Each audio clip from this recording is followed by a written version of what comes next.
The interstellar Concorde chamber was built to impress. Towering stone arches curved overhead, etched with symbols from extinct civilizations.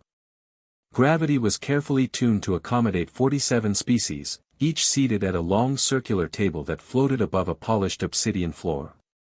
This was where the galaxy decided who mattered. Ambassador Kethrix of the Zorith Collective adjusted his mantle plates and studied the newest delegation with thinly veiled disappointment. Humans. They sat quietly among the others, soft-bodied and unarmored, wrapped in simple diplomatic attire. No claws. No fangs. No chitin or battle crests. Their lead representative, Dr. Elena Ward, spoke calmly about trade corridors, supply guarantees, and economic reciprocity. Her voice was steady, precise, almost boring. Kethrix had seen this pattern before. Young species arrived eager, hopeful, desperate to please. They negotiated with words because they lacked teeth. The Concorde would grant them limited access, extract resources, and move on.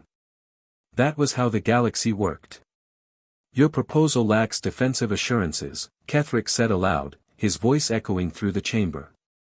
Trade routes are meaningless if you cannot protect them. Dr. Ward inclined her head politely. We believe stability comes from cooperation, not intimidation. Several delegates clicked or hissed in amusement. Idealism. Predictable. That was when the lights dimmed. For half a second, the chamber's ambient hum flickered. Security fields wavered. Kethrix's threat sensor spiked too late. Assassins appeared out of nothing. Phase-cloaked bodies snapped into view around the table, Sectar bladesingers, infamous across a dozen systems. Their movements were impossibly fast, weapons already in motion. This was not a raid. It was an execution. One materialized directly behind the human delegation. Kethrix watched with detached curiosity as the assassin's monoblade arced toward Dr. Ward's exposed throat. At that distance, at that speed, death was inevitable. Even trained warriors couldn't react in time. The human moved. Not by stumbling back. Not by screaming. Dr. Ward turned. Her hand snapped upward, fingers closing around the blade itself. The sound was sharp and final, metal stopped dead between her palm and thumb, mere millimeters from her skin. The chamber froze. The assassin convulsed in shock. No species in recorded history possessed reaction timing fast enough to intercept a strike already in motion. Physics itself seemed offended. Dr. Ward didn't hesitate.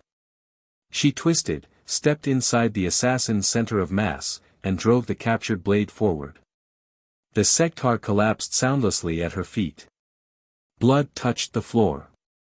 And every alien in the chamber realized, at the exact same moment, that something was very wrong. Silence dominated the chamber, thick and absolute. Then chaos erupted. Other assassins lunged, only to be met by motion from the human delegation. Chairs overturned. The table cracked. A man in a dark suit vaulted across the surface, drawing a compact firearm that should not have passed security screening. 3 controlled shots dropped a Sectar mid-leap. Another human rolled beneath a slashing blade and came up holding an explosive device disguised as a data slate. She tossed it with practiced ease. The blast was precise. Surgical. When the smoke cleared, the assassins were gone. So was the illusion. Dr. Ward stood calmly, wiping blood from the captured blade with a cloth from her jacket pocket. Her breathing was steady. Her eyes were focused, not wild, not afraid. Around her, humans reformed their positions as if this were a routine drill rather than an assassination attempt. Security response time, she asked. 4 minutes, 12 seconds, replied the man with the firearm, already holstering it. Dr. Ward frowned. Unacceptable. Kethrix stared. These were not guards. Not soldiers, at least, not according to the files. Dr. Ward was listed as a civilian xenologist. Her companions were economists, navigators, cultural analysts. Impossible, Kethrix whispered. No unaugmented species can move that fast. Dr. Ward looked up at him, genuinely curious. You mean the knife? Yes, Kethrix said. That strike had already begun. No nervous system could. Predictive response, she replied. You don't wait for motion. You read intent. Muscle tension. Balance shifts. Microdelays. She handed the blade to a security drone. Average human reaction time is under 0.2 of a second. With training, it gets faster. Training, another delegate croaked. A human man shrugged. Mandatory service. 2 years minimum. The chamber rippled with horror. All of you? Kethrix asked. Every citizen, Dr. Ward said evenly. Different roles. Same foundation. She gestured at her team. Biologists. Engineers. Diplomats. Soldiers when necessary. Kethrix felt something cold settle into his core. The Sectar assassins were feared across the galaxy. Apex killers. Legends. And the humans had treated them like amateurs. You hide this, Kethrix said. You present yourselves as weak. Dr. Ward smiled, not warmly. We present ourselves as cooperative, she corrected. There's a difference. For the first time in his long life, Kethrix wondered whether the galaxy had misunderstood humanity completely.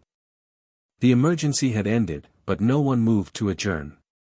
Delegates watched the humans the way prey watches a newly revealed predator, still, quiet, desperate not to draw attention. Kethrix broke the silence. Why? He asked. If your species is capable of this level of violence, why cloak it in civility?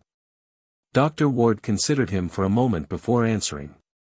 Because violence is expensive, she said.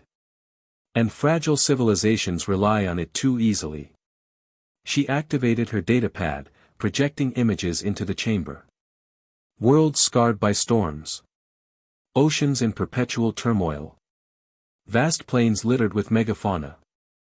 Earth was never kind to us, she continued. Predators hunted us. The planet itself tried to kill us daily. Floods.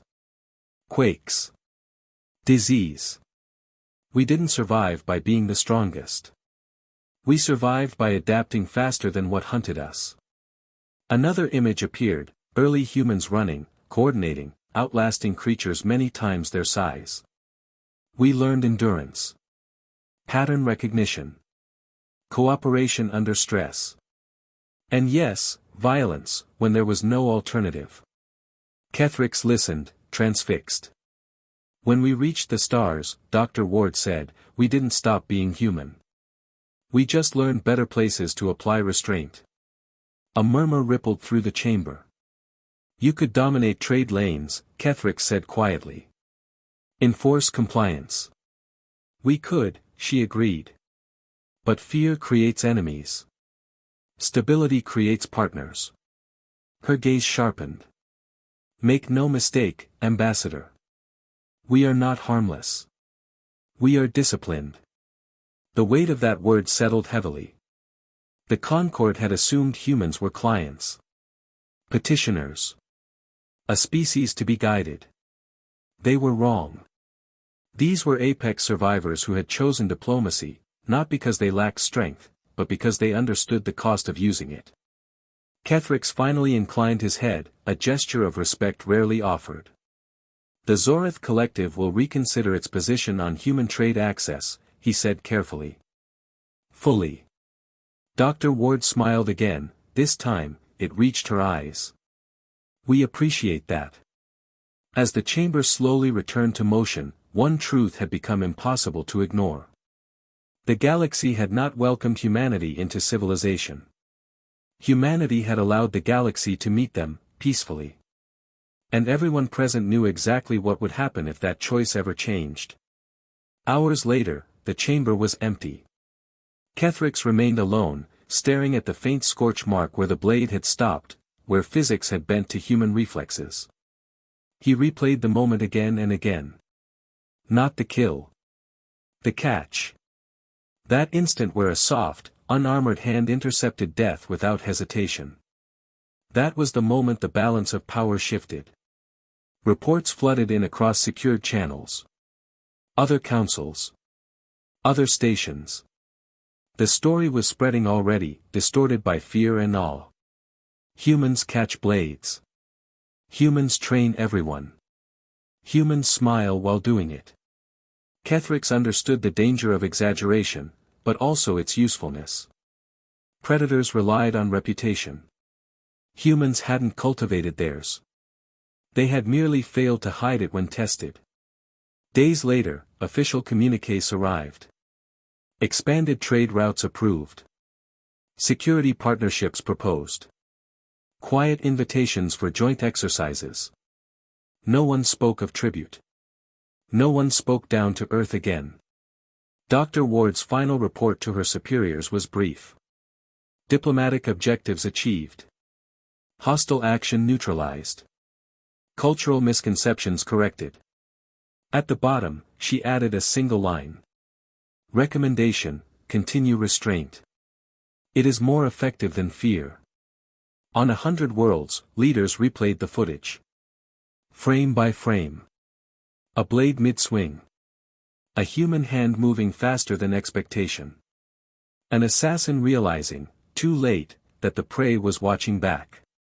The galaxy learned a valuable lesson that day. Humans were not dangerous because they were violent. They were dangerous because they chose when not to be. And now that the galaxy knew, no one was eager to find out what happened if that choice ever changed.